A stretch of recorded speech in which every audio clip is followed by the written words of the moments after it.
If you've been following my Instagram or my personal life, you know that I went to Banff for 2 weeks, and during these time, I captured all of these.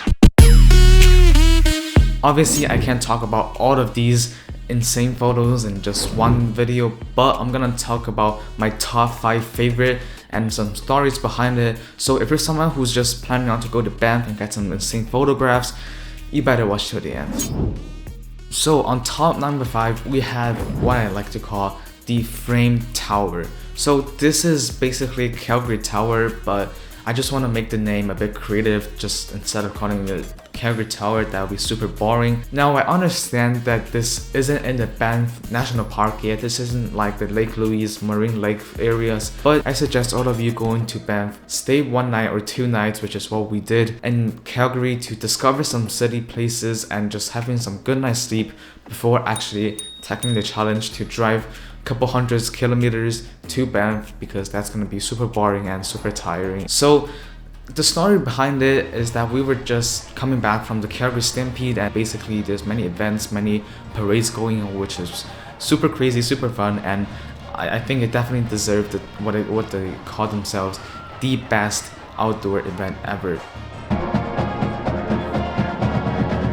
So we just came back from the Stampede rodeo, basically like a cowboy fight, if you will, like a competition, and on our way back to the hotel, I discovered this very special angle. So it was 2 buildings intersecting each other and Calgary Tower right in the middle of it. It's almost like it's stuck in the middle, and through this photo I kind of realized how important that kind of leading lines is to guide your audience toward the subject of this photo. And this isn't just like such a boring photo like some visitors would actually just take them phone out, stamp the photo, and then just walk away, which I did a lot. And these are some photos which just looks really boring and they're not that creative. They just don't look pop. Now the next one is definitely my favorite, which is my profile picture, and that's why I chose this as my profile picture. So you can find this photo and obviously my YouTube profile picture and my Instagram, and also in my LinkedIn, and also my WeChat. Basically every socials on mine is using this. So this spot is called Bow Lake, and it's not that well known, so there might not be that much of travel groups going there. So yeah, that's definitely not gonna be that crowded compared to Lake Louise or Marine Lake, but it's definitely a great place. I mean, it's like a lake surrounded by mountains around it, and there's some red houses where you can drink a cup of coffee while just staring into the distance, just looking into the river, and it just looks good. Now let's talk about a shot. So it was always my goal to replace my old profile picture with a new one while I'm in Banff. Well, I'm not sure which one's better, so tell me in the comments down below if it's the old one better or is it the new one better.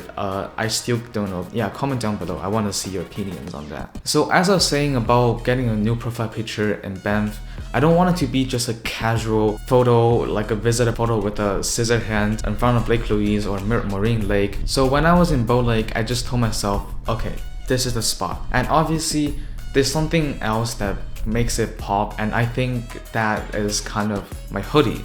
Hold on, wait a second. My hoodie that I was wearing that day, which was white, just fit really great with the color scheme of that photo, which is just blue in the background, and you can see some blurriness of the mountains in the background. And yeah, I just really like the pose I was doing. Let's put this aside. So if you want to replace your old LinkedIn or Facebook profile, you better not miss this place. Okay, pause the music there for a second. So a small photography tip in general, not even only in landscape, but just in general, is to always shoot in manual, because I think that's like the biggest lesson in terms of photography that I learned during this Banff trip, is to not trust that freaking auto mode. So this is a photo that I took of Bow Lake, and I don't know why, but like the color on the mountains just looks so freaking weird. It just, I don't know, and I just don't feel like that's what I'm seeing, and it just makes it so saturated, so bright, like so vivid, and it just looks kind of trashy. So always shooting in manual. But one other lesson that I learned was always check whether your picture profile is on. So during this trip, I have to constantly dial between video and photos, and for videos I obviously shooting log, as I said in the previous video, and I would have that log still open while I'm shooting photos, and the photos are just gonna turn out log. So I will have to edit the photos in DaVinci Resolve instead of Lightroom, which is just kind of insane. Like, no one do that, and I don't think everyone would do that.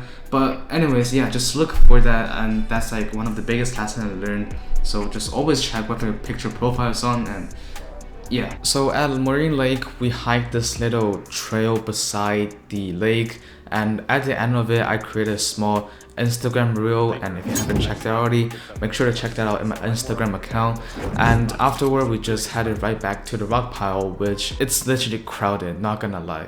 Now, I definitely like the spot, I definitely like the rock pile, like it's just the classic photo that everyone see. If you just search on the internet, you will see this place. And just as Peter McKinnon once said, Marine Lake is the most photographed places in Canada. So it's just really hard to make it pop. Everyone's taking like the same photo, it's not unique at all. So my favorite photo of Marine Lake is actually not what the casual one looks like, even though it looks really good, but my favorite one is this one. Now, I like to call it ML because Marine Lake, I just want to sound a bit cooler, you know, that sounds more like a,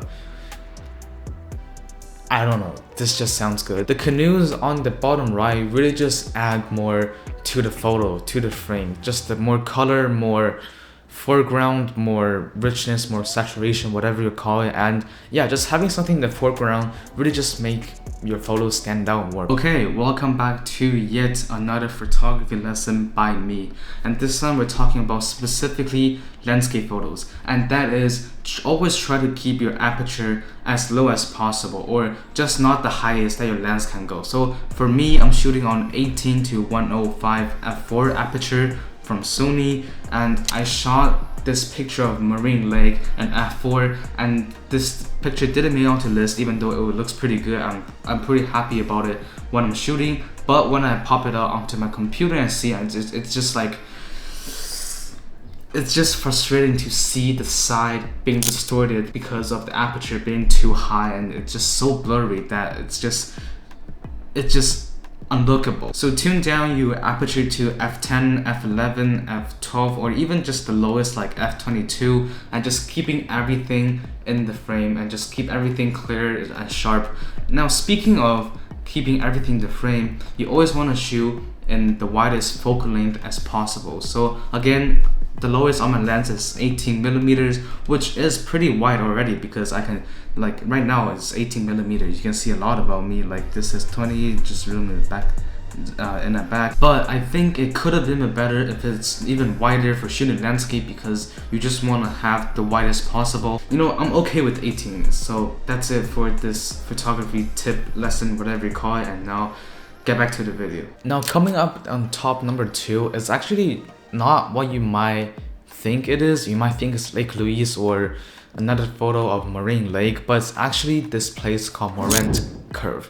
Do you call it Morant or Morant? I don't know. So I actually took this photo on our way back to Calgary, which is like basically the second last day of this whole trip, but this just turned out super nice. But one thing that's kind of unfortunate is that since it's like our last day, we trying to get lots of distance back, and it was also on a weekend, the train didn't come. We waited for an hour and a half, and yeah, it's just still not there, which is kind of unfortunate. But you know what's not unfortunate is that I kind of turned this photo into a what do you call that word? Hold on. Okay, the word I'm trying to find is abstract. So it's kind of a bit abstract to tell people that I took this photo, but the train's not there. Just, yeah, this is the photo. If you want to see it or not.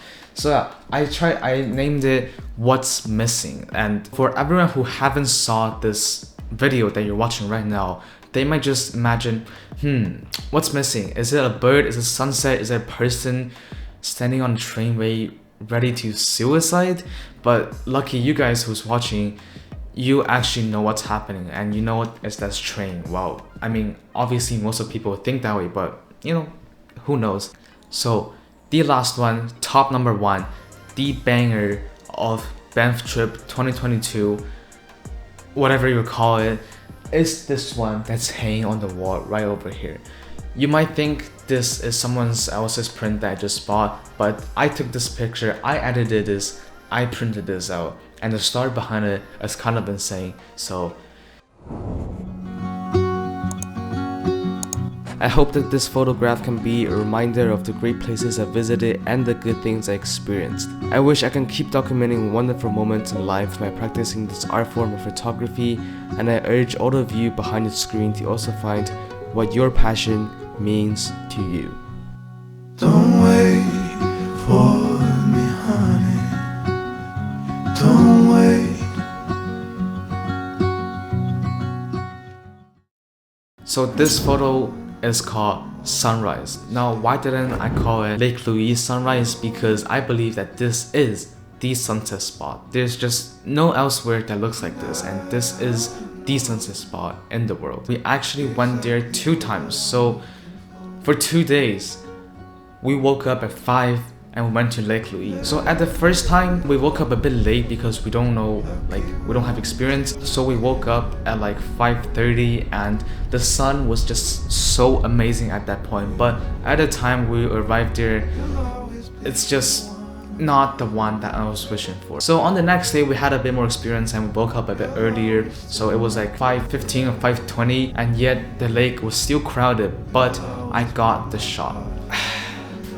Like, just look at the calmness of the water. Like, you can see the reflection so well that you just think that it's Photoshop. Well, in fact, it's not. It's really just not. And I shot this in RAW, and this just have so many opportunities for me to work with them. And here's a before and after. You can see how much of a difference it is.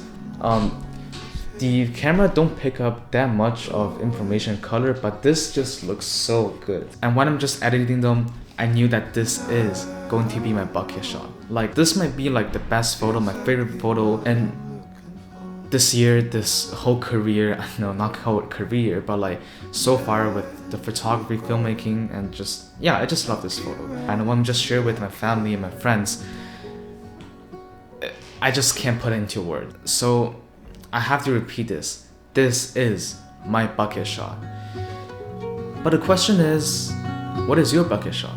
Don't wait for me, honey. Don't wait. Oh yeah, one side note is that I might sell some of these prints on my website. Like, I might build like an online shop. So yeah, tell me if you're interested. So yeah, okay, goodbye.